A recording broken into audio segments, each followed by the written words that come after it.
Hello everyone. In this video, we will go through the numericals of the lesson gravitation. So start करने से पहले हम लोग कुछ important formulas और कुछ constant values को recall कर लेते हैं. The first formula is Newton's law of gravitation. That is F is equals to G m1 m2 upon d square. The second formula is to calculate force or you can say weight. That is m into g.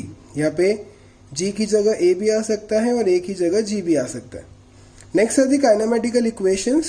V is equals to u plus at, s is equals to ut plus half at square, v square is equals to u square plus 2s. अब यहाँ पे एक चीज याद रखनी है, इन kinematical equation में अगर क्वेश्चन फ्री फॉल के लिए है, मतलब कोई ऑब्जेक्ट ग्रेविटी के अंदर ऊपर से गिर रहा है, तो उस केस में हम लोग एक ही जगह पे g पुट कर देंगे. Next is to calculate gravity. g is equals to gm upon r square. Now there are some constant values. ये क्वेश्चन में दिए भी हो सकते हैं, नहीं भी दिए हो सकते. जैसे कैपिटल M स्टैंड करता है मास ऑफ अर्थ के लिए, जिसकी वैल्यू है 6 इंटू 10⁻24 kg. नेक्स्ट है capital R which stands for radius of earth, value है 6.4 into 10⁻6 metres.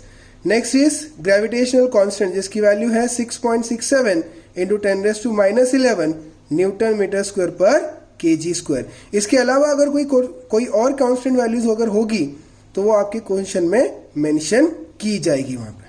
Let's start with the first question. The first question is the mass of earth and moon are 6 into 10⁻24 kg and 7.4 into 10⁻22 kg respectively. The distance between them is 3.84 into 10⁻5. This is kilometers. Calculate the gravitational force of attraction between them two. So अगर हमें यहाँ पे अर्थ और moon का दोनों का अलग अलग मास दिया है, मतलब हम लोग एक ऑब्जेक्ट को m1 ले लेंगे, दूसरे ऑब्जेक्ट को m2, और उनके बीच का डिस्टेंस हमें दिया है जो कि है डिस्टेंस d. सो हम लोग को कैलकुलेट करना है इन दोनों के बीच का force of attraction. So m1 मैंने ले लिया 6 इंटू 10⁻24 kg को, m2 मैंने ले लिया 7.4 इंटू 10⁻22 kg को. दोनों के बीच का जो डिस्टेंस है दैट इज d, उसको हम लोग ले लेंगे 3.84 इंटू 10⁻5 किलोमीटर्स है वो, उसे मीटर में कन्वर्ट कर लेते हैं. So it will be 3.84 into 10⁻5 into 10⁻3 metre. So finally वो हो जाएगा 3.84 इंटू 10⁻8 मीटर्स. और कैपिटल जी का वैल्यू हम सभी को पता है 6.67 into 10⁻11 newton metre square per kg square. See आपको जी का वैल्यू दिया नहीं है तो हम लोगों ने खुद ने लिख लिया वो. सो अब जो गिवन वैल्यू है उस पर से हमें निकालना है फोर्स ऑफ अट्रैक्शन. फॉर्मूला सभी को पता है, F is equals to G m1 m2 upon D square. See guys formula तो हम लोगों को रिकॉल हो जाता है, बट जो मेन चीज हम लोगों को याद रखनी है वो ये है कि कैलकुलेशंस कैसे करने, क्या ट्रिक होंगे इसके. सो सी सबसे पहले तो हम लोग वैल्यूज पुट कर देंगे 6.67 इंटू 10⁻11. दोनों के मास पुट कर देते हैं 6 इंटू 10⁻24 kg, 7.4 इंटू 10⁻22 है. डिनोमिनेटर की जो टर्म है हम लोगों की, दैट टर्म इज 3.84 इंटू 10⁻8 और उसका है स्क्वायर. अब जो रूल या फिर लॉजिक आप लोग कहोगे उसे कि आपको नंबर्स को अलग सॉल्व करना है और एक्सपोनेंशियल टर्म्स को अलग सॉल्व करना है. अब आपके नंबर क्या है, 6.67 इंटू 6 इंटू 7.4. इसको अगर आप मल्टीप्लाई करते हो आपको मिलता है 297.48 इंटू एक्सपोनेंशियल टर्म्स को ऐसे ही रखते हैं, -11 है, ये 24 है एंड दिस इज 22. अब डिनोमिनेटर में भी हमें ऐसे ही करना है. हमारे पास है 3.84.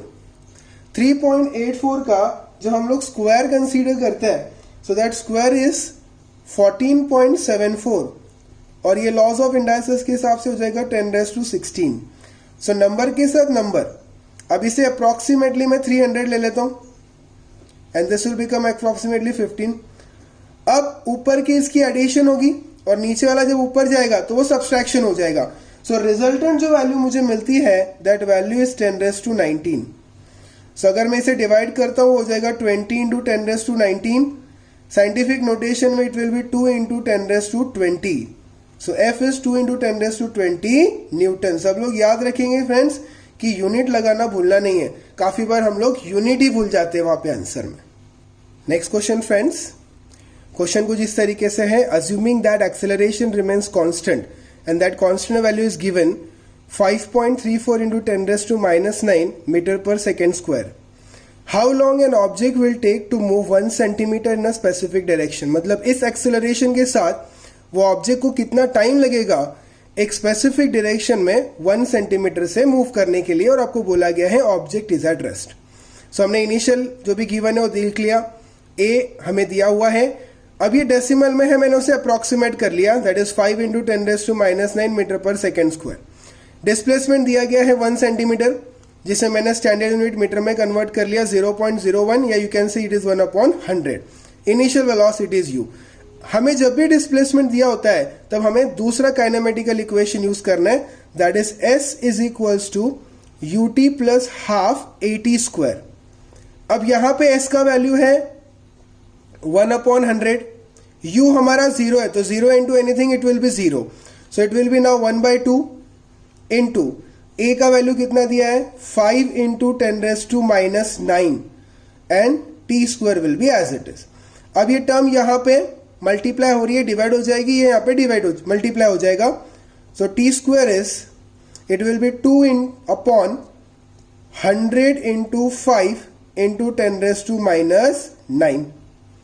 सो माइनस साइन ऊपर जाके हो जाएगा plus, so 2 into 10 raised to 9 हो गया वो, डिवाइडेड बाई इट इज 500, 2 1 जा 2 into 250.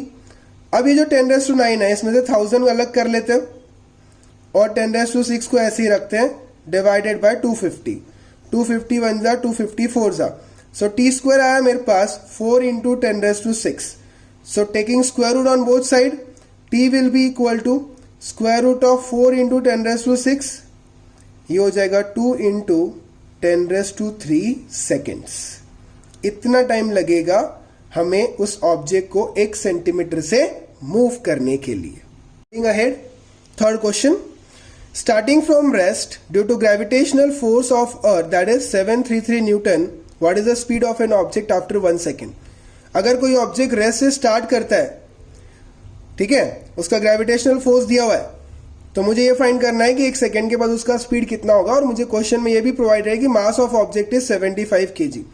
सो वो रेस्ट से स्टार्ट कर रहा है, मतलब उसकी इनिशियल वेलोसिटी 0 है, फोर्स मुझे दिया है 733 newton, mass is 75 kg and time is 1 second. मुझे फाइनल वेलोसिटी निकालनी है, so I will use the first kinematical equation, v is equals to u plus at. u 0 है तो v क्या हो गया a इंटू टी, ये मेरा इक्वेशन 1 बन जाएगा. अब वेलोसिटी निकालने के लिए मुझे एक्सेलरेशन चाहिए, और एक्सेलरेशन के लिए मुझे फोर्स और मास दिया है. मुझे फॉर्मूला पता है F is equals to m into A. So यहां से a कितना हो जाएगा, that will be F upon m, that is 733 divided by 75. It is somewhat near about 9.7 metre per second square. आप सॉल्व करके देख सकते हो उसे. सो जैसे मुझे एक्सेलरेशन मिल जाएगा, आई कैन से v is what a into T, that is 9.7 into 1. सो मेरा फाइनल वेलोसिटी आएगा 9.7 मीटर पर सेकेंड. तो उस ऑब्जेक्ट का जो स्पीड है 1 सेकेंड के बाद, that will be 9.7 metre per second. बढ़ते आगे guys, next question, if a person weighs 750 newton on earth, how much would be his weight on moon. अगर किसी इंसान का वेट अर्थ पे 750 न्यूटन है तो मून पे कितना होगा. कंडीशन कुछ ऐसी है, moons mass is 1/81 of that of earth and its radius is 1/3.7 of that of earth. मतलब मून का मास 1/81 टाइम्स है मास ऑफ अर्थ के, और उसका रेडियस जो है 1/3.7 टाइम्स है रेडियस ऑफ अर्थ के. सो जो दिया था वो गिवन में मेंशन कर लो सबसे पहले.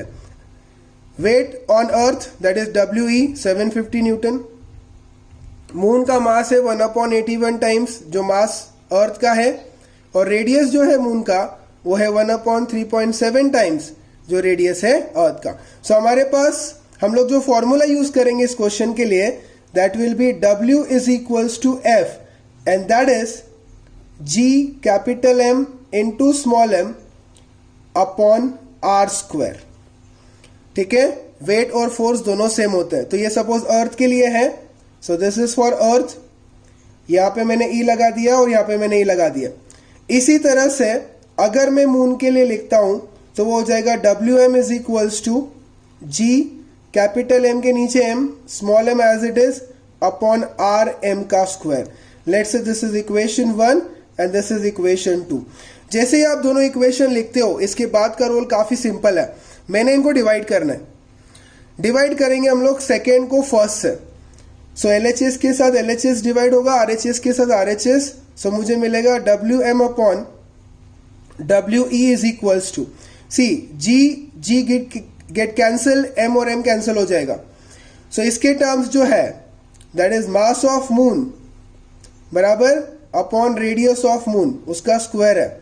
और इसके टर्म्स उल्टे हो जाएंगे that is radius of earth का square upon mass on earth. Terms को कलेक्ट कर लेते हैं, मास की टर्म सारी एक साथ लिख लेते हैं और जो रेडियस की टर्म दी है उसे हम लोग साथ में लिख लेते हैं. अब हमें जो रेशियो दी है उस रेशियो पर से मास of moon upon mass of अर्थ वो हो जाएगा 1/81 और radius of earth upon radius of moon तो ये 3.7 उस तरफ चला जाएगा. I can write it is 3.7 का स्क्वायर. 3.7 का जो स्क्वायर है वो आता है 13.69 डिवाइडेड बाय 81. आपके पास है weight on earth, so weight on moon will be as it is. Weight on earth is that is 750. So आपको मिलेगा weight on moon is 13.69 into 750 upon 81. आप अगर बेसिक मैथमेटिक्स लगा के इसे यूज करते हो, सॉल्व करते हो, तो आपको आंसर मिलता है 126.8 न्यूटन. सो अर्थ पे जो भी वेट है उससे कम ही वेट रहेगा वहां पे. उसका रीजन भी है कि एक्सेलरेशन ड्यू टू ग्रेविटी जो मून की है वो अर्थ से काफी कम है. The factor is 1/6. तो इस वजह से वहां पे वेट भी आपको कंपैरेटिवली कम ही मिला है. आगे बढ़ते गाइस. नेक्स्ट क्वेश्चन जो है it is exactly similar to the previous one but सिर्फ फॉर्मूला बदला है, इसलिए आपके सामने पूरा सॉल्यूशन मैंने यहाँ पे मेंशन कर दिया है. क्वेश्चन कुछ इस तरीके से, the radius of planet A is half the radius of planet B. If the mass of A is ma, what must be the mass of b so that the value of g on b is half that of its value on a. हमें radius और gravity की relation दी है. RA is 1/2 RB. ए का radius B के radius से half है जबकि B की ग्रेविटी ए के ग्रेविटी से हाफ है. सो ग्रेविटी बेस्ड क्वेश्चन है, फॉर्मूला ग्रेविटी का यूज करेंगे. G is GM upon R square.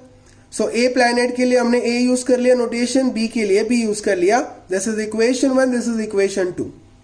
Now we will divide 2/1. So GB अपॉन GA इस तरफ आ जाएगा MB अपॉन RB का स्क्वायर और इधर की टर्म उल्टी हो जाएगी that is RA square upon MA. जैसा पिछले क्वेश्चन में किया था, मास की टर्म एक साथ में ले ली, रेडियस की टर्म एक साथ ले ली. मास एज इट इज हमारे पास ग्रेविटी का रेशियो है GB अपॉन GA. GA यहाँ पे आके नीचे डिवाइड हो जाएगा तो मुझे मिलेगा 1/2. RB यहाँ पे आके डिवाइड हो जाएगा, मुझे मिलेगा 1/2. बट ये स्क्वायर है, प्लीज भूलोगे नहीं, काफी बच्चे इसे नोटिस नहीं करते हैं सॉल्व करते वक्त. सो इट विल बी 1/4. 4 उस तरफ चला जाएगा, 4/2 इज 2. तो मुझे मिला MB upon MA is 2. So mass of B is 2 times the mass of A. जब भी आपको ऐसी कोई कंडीशन दी होती है आपको सिर्फ फॉर्मूला लगाना है और प्रॉपर डिवीजन मतलब प्रॉपर रेशियो लेना है. कॉमन टर्म्स कट हो जाएगी और आप सिंप्लीफाई करते जाओ, you will be at your answer. चलो फ्रेंड्स बढ़ते हैं आगे नेक्स्ट क्वेश्चन की तरफ.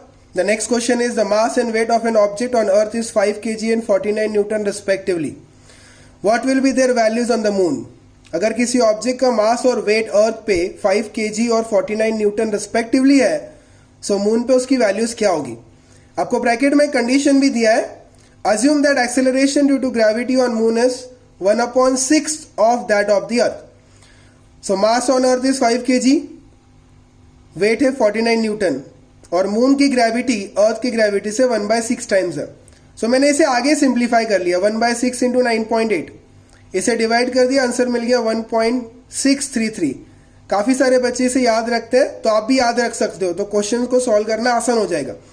अब मास तो बदलेगा नहीं. सो अगर मुझे पूछा है कि मास मून पे कितना रहेगा तो वो तो उतना ही रहेगा बिकॉज वो ग्रेविटी पे अफेक्ट नहीं, मतलब ग्रेविटी पे बेस नहीं है वो. अगर मुझे वेट का वैल्यू निकालना है, so value of weight will be what, m into G. हम लोग बात किसकी कर रहे हैं, मून की बात कर रहे हैं, सो मून के नोटेशंस यूज कर लो। So that is 5 into 1.633, so your final answer is 8.17 newton. So आप इतना इजीली इस वैल्यू को कैलकुलेट कर सकते हो वहां पे। Moving ahead, next question. ये काफी इंपॉर्टेंट क्वेश्चन है, काफी बार एग्जाम में ये अपीयर होता है एज अ हॉट्स, हम लोग इसे कह सकते हैं। Let the period of revolution of a planet at a distance r from a star is t। Prove that if it was at a distance 2r, तो उसका पीरियड ऑफ रिवॉल्यूशन हो जाएगा √8 इंटू टी। किसी planet के लिए जो revolution का time है वो t है, जब डिस्टेंस r है। अगर डिस्टेंस को 2r कर दिया, सो वो जो टाइम है वो √8 इंटू टी हो जाता है, ऐसा आपको पूछा है। सो यहां पे हम लोग केपलर का थर्ड लॉ यूज करेंगे। केपलर का थर्ड लॉ क्या कहता है हमें, T square is directly proportional to R cube. So हम लोग इसे लिख सकते हैं T square upon R cube is something constant, वो कोई ना कोई कांस्टेंट वैल्यू होगी वहां पर। Let's say this is equation number 1। अब हमें ऐसा ही एक इक्वेशन लिखना है जब हम लोग इस डिस्टेंस के लिए वैल्यू फाइंड करेंगे, जो कि आनी ये चाहिए। सो मैंने कह दिया कि eight 2r late time B t1, मैंने t1 ले लिया उसको। सो फॉर्मूले के हिसाब से क्या हो जाएगा, t1 का square that will be 2r cube and that will be equals to constant again. मैं तो सिर्फ वैल्यू ही पुट कर रहा हूं वहां पर। सो अगर इसे मैं सॉल्व करता हूं तो वैल्यू क्या हो जाएगी, वो वैल्यू हो जाएगी t1 स्क्वायर, 2 का क्यूब होता है 8, it is r cube and that is something constant. Equation number 2, दोनों ही रेशियो कांस्टेंट को इक्वल है तो मैं इक्वेट कर सकता हूं उनको। T square upon R cube is t1 square upon 8r cube. R cube cancel हो जाएगा, ये 8 उस तरफ जाके मल्टीप्लाई हो जाएगा। सो मुझे t1 स्क्वायर कितना मिल जाएगा, 8 इंटू टी स्क्वायर। मैं दोनों तरफ स्क्वायर रूट ले लेता हूं, therefore t1 will be equals to √8 into T. देखो कितने आसानी से प्रूव हो गई। काफी बार हम लोग प्रूव दैट वाले क्वेश्चन को अटेम्प्ट नहीं करते, बट अगर आप एक बार शुरुआत कर देते हो सही तरीके से, सो आपको जो प्रूव करना है वो काफी आसानी से मिल जाता है वहां पे। Next question guys, calculate escape velocity on the surface of moon. अब देखा जाए तो ये स्टैंडर्ड और कांस्टेंट वैल्यू है। Next question guys, calculate escape velocity on the surface of the moon. अब काफी सारे बच्चे इस वैल्यू को डायरेक्टली लर्न ही कर लेते हैं, और मेरा भी यही सजेशन रहेगा कि अगर आपको वैल्यू लर्न है तो आपको सिर्फ वैल्यू में फॉर्मूले में सिर्फ कांस्टेंट वैल्यूज पुट करनी है और डायरेक्टली वैल्यू लिख देनी है। फॉर्मूला क्या है एस्केप वेलोसिटी का, square root of 2g into R. Moon के लिए सॉल्व कर रहे थे तो m लगा दिया। अब रेडियस ऑफ मून तो दिया ही है, ये g जो है ये हम लोगों ने पिछले क्वेश्चन में देखा था, वो आया था 1.633, तो हम लोग वहां से उठा के डायरेक्टली याद रख सकते हो उसको। सो अगर आप इसे सॉल्व करते हो तो आपको वैल्यू मिलता है 2.38 किलोमीटर पर सेकेंड। तो ये मून का एस्केप वेलोसिटी है जो आप लोग डायरेक्टली याद रख सकते हो वहां पर। आगे बढ़ते हैं नेक्स्ट क्वेश्चन की तरफ। An object takes 5 seconds to reach the ground from a height of 5 metre on a planet. एक ऑब्जेक्ट को 5 मीटर का डिस्टेंस कवर करने के लिए 5 सेकेंड लग रहे हैं। सो आपको पूछा गया है what is the value of g on the planet. आपको प्लैनेट बताया नहीं है। काफी बार एग्जाम में जब क्वेश्चन ऐसे आते हैं तो बच्चे क्या सोचते हैं कि वो प्लैनेट अर्थ ही होगा, बट अगर वो अर्थ होता तो डायरेक्टली आपको वैल्यू देते थे। अब आप इस क्वेश्चन में ऑब्जेक्ट को 5 मीटर की हाइट से छोड़ रहे हो। सो डिस्प्लेसमेंट हो गया 5 मीटर का, टाइम कितना लग रहा है उसको 5 सेकेंड। अब इनिशियली तो वो ऑब्जेक्ट आपके हाथ में था, मतलब उसका इनिशियल वेलोसिटी क्या आएगा 0। हमने इसके पहले देखा था अगर डिस्प्लेसमेंट दिया है तो आपको कौन सा काइनेमेटिकल इक्वेशन यूज करना है, दूसरा kinematical equation s is ut plus half. अब यहां पे g की बात चल रही है, 80 स्क्वायर न लिख के हम लोग लिखेंगे gt स्क्वायर। सो u तो 0 है, 0 into anything is 0। So formula का छोटे पार्ट्स में रिड्यूस हो जाएगा, that is half into G T square. Distance है 5, 1/2 जी आपको पता नहीं है, टाइम आपको दिया है 5 सेकेंड्स। सो ये हो गया 5 2 10, that is equals to g into 25। 25 वहां पे जाके डिवाइड हो जाएगा, 10/25 that is g. So finally you will get g is equals to 0.4 metre per second square. काफी इजी क्वेश्चन। इजी क्यों हुआ? बिकॉज हमें फॉर्मूला पता था बस। सो यही है जो गिवन है, उस पर से आपको सही फॉर्मूला वहां पे सिर्फ यूज करना है। अब जैसे फ्री फॉल का था, जी आपको पूछ ही लिया था उन्होंने। अगर नहीं भी पूछते और पूछ लेते कि एक्सेलरेशन बताओ, तो ऑब्जेक्ट ऊपर से नीचे आ रहा था। सो हम लोगों ने वहां पे एक ही जगह पे जी पुट करना रहेगा। यहां पे बढ़ते आगे नेक्स्ट क्वेश्चन की तरफ। Question is an iron ball of mass 3 kg is release from height of 125 metre and falls freely to the ground, assuming that the value of g is 10। See अब उन्होंने यहाँ पे वैल्यू दिया है तो हम लोग 10 लेके चलेंगे। Calculate time taken by the ball to reach the ground, उसे नीचे आने तक कितना टाइम लगेगा। Velocity of the ball on reaching the ground, जब वो ग्राउंड सरफेस पे टच करेगा तब उसका वेलोसिटी क्या होगा। And the height of the ball at half the time it takes to reach the ground, आधे टाइम पे वो किस हाइट पे रहेगा ये हमें निकालना है। सो पहले में हमें टाइम निकालना है। अब इनिशियली वो जो ऑब्जेक्ट है वो आपके हाथ में ही था, सो हम लोग लिख सकते हैं initial velocity 0 metre per second. आपको डिस्टेंस दिया है तो पहले के लिए हम लोग कौन सा फॉर्मूला यूज करेंगे, second kinematical equation, S is UT plus half of G T square. अब वो जी हो जाएगा, फ्री फॉल का क्वेश्चन है। सो डिस्प्लेसमेंट जो टोटल है वो 125 है, 0 इंटू एनीथिंग इज 0, 1/2 जी का वैल्यू कितना है 10 इंटू टी स्क्वायर। 2 यहाँ पे मल्टीप्लाई हो गया, दैट विल बी 250, 10 यहाँ पे डिवाइड कर दो, टी स्क्वायर। सो आपको टी स्क्वायर मिलता है 25 और 25 5 का स्क्वायर है तो टी हो जाएगा 5 सेकेंड। तो उसे सिर्फ 5 सेकेंड लगेंगे ऊपर से नीचे आने में। अगले क्वेश्चन में आपको पूछा गया है कि वो किस वेलोसिटी से ग्राउंड को स्ट्राइक करेगा।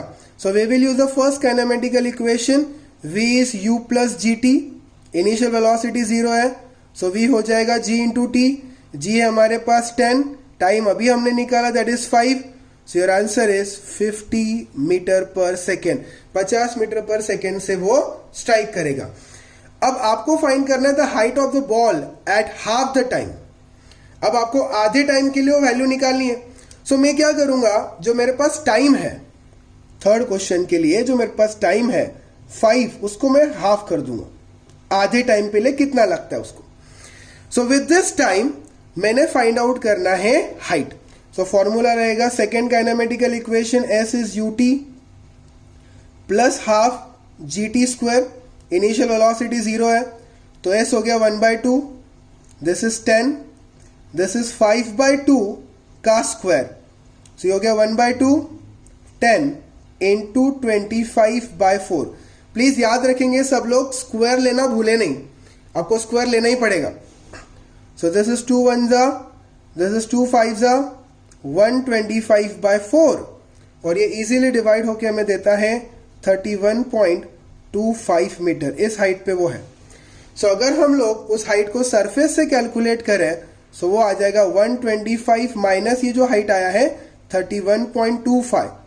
सो my final answer will be 93.75 metre. वो इस डिस्टेंस पे रहेगा ग्राउंड से।